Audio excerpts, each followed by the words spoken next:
27º domingo do tempo comum, ano C. Primeira leitura, Abacuque 1, 2-3, 2, 2-4. Salmo 94. Segunda leitura, 2 Timóteo 1, 6-8, 13-14. Evangelho, Lucas 17, 5-10.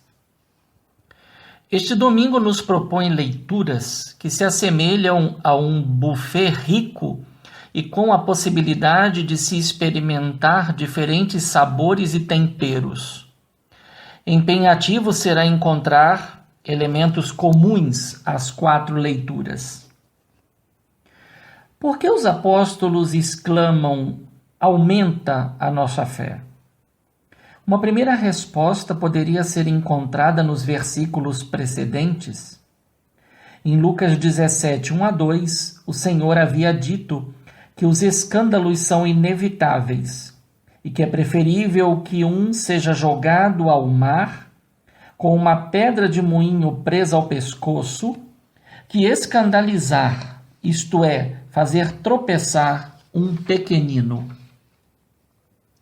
Logo a seguir, em Lucas 17, 3b-4, o Senhor fala da correção fraterna e do perdão irrestrito, inclusive 7 vezes ao dia, se for necessário. Não é algo estranho, pois Provérbios 24, 16 afirma que o justo cai 7 vezes, mas se levanta. E no Salmo 119, 164, o justo diz que 7 vezes ao dia eleva a Deus o louvor. Contudo, se tomarmos a resposta dada por Jesus, pode-se perceber que o foco foi deslocado. Jesus não parece preocupado com o que os apóstolos pedem, mas quer lhes fazer verificar o que já possuem, mostrando que a fé não é uma questão de se ter muita ou pouca, mas tem a ver com a autoridade que ela veicula e a ela está ligada.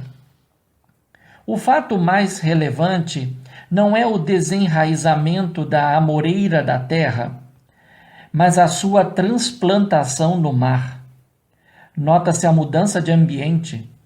Por certo, a amoreira vive e cresce na terra, mas não no mar, que aqui não deve ser tomado em sentido literal, mas como situação de morte e desfavorável à vida, em particular à fé da Igreja em Cristo Jesus. Os apóstolos imediatamente perceberam o que Jesus quis ensinar. O que aos olhos humanos pode parecer impossível, a fé é capaz de alcançar.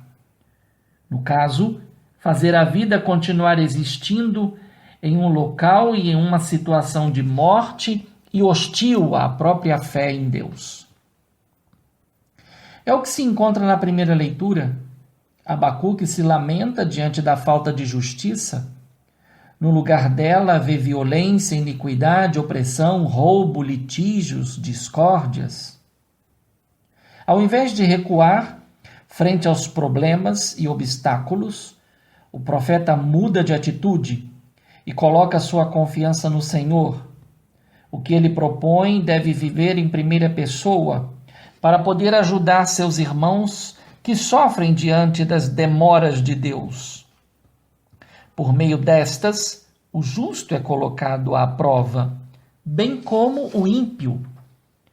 Enquanto este sucumbe, o justo vive por sua fé, pois sabe que nada foge ao controle de Deus, que é o verdadeiro pastor da humanidade e condutor da história. A fé em Deus, porém, exige total abandono.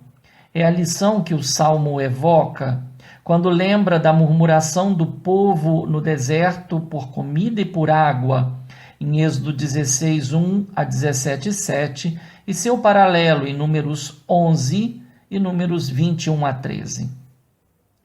Assim, as provações que experimentamos na vida por causa da fé em Deus servem para que ninguém pense de ser melhor do que os outros.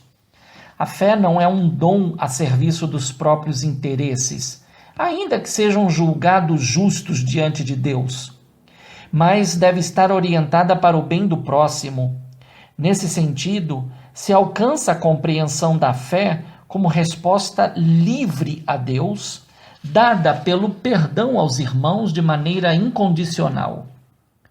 Aquele que aprende a viver desta fé consegue compreender a lógica que se segue sobre a capacidade de servir com humildade, versículos 7 a 10. Pela fé, é possível obter clareza na relação com Deus e com o próximo. Jesus quer levar seus apóstolos à capacidade de distinguir a ação por obrigação da ação por filiação. Evoca-se aqui a postura dos 2 filhos do Pai misericordioso. Enquanto o mais novo compreendeu que tinha um pai saindo de casa, referência aos judeus cristãos convertidos a Cristo, o mais velho, embora permanecendo em casa, nunca viu o pai como pai, mas como patrão. É símbolo daquele que não se converte a Cristo. Pois bem, o Senhor Jesus quer fazer os apóstolos passarem da religião pautada na lei à relação filial com o Pai pautada na fé. Para exemplificar essa passagem, coloca diante dos apóstolos a possibilidade de verificar em que nível está a relação de cada um com Deus, tomado como patrão ou assumido como pai. Se pela lei a inversão servo-patrão não pode mudar, pela fé a relação passa a ser filho-filha-pai. Enquanto um servo, no final do seu serviço, não deve esperar reconhecimento de seu patrão, pois fez o que deveria fazer, um discípulo de Cristo, seguindo os seus ensinamentos e exemplos, não se apodera dos irmãos, fazendo deles seus servos. Por séculos e ainda nos dias atuais, a criação de hierarquias eclesiásticas servem na intenção e no papel como meios para servir, mas na prática são usadas para oprimir e se servir de gosto pelo poder. Não é apenas fora da igreja que a fé deve ser uma resposta aos apelos de Deus Salvador, mas também dentro da igreja, que precisa ser libertada de estruturas de dominação e de poder, geradoras de tantas injustiças. O reino de Deus não se concretiza no meio dos homens enquanto os homens que se dizem de Deus continuarem a buscar o reino dos homens, amando o sucesso, o poder e a vida cômoda. Saibamos sofrer pelo Evangelho com a Igreja e que o nosso testemunho seja, por palavras e ações, a manifestação visível da fé que combate o bom combate, da esperança e da caridade em Cristo Jesus, pois graças a Ele nos foi derramado o Espírito Santo. Um bom e santo domingo no Senhor. Um fraterno abraço. Padre Leonardo Agostini.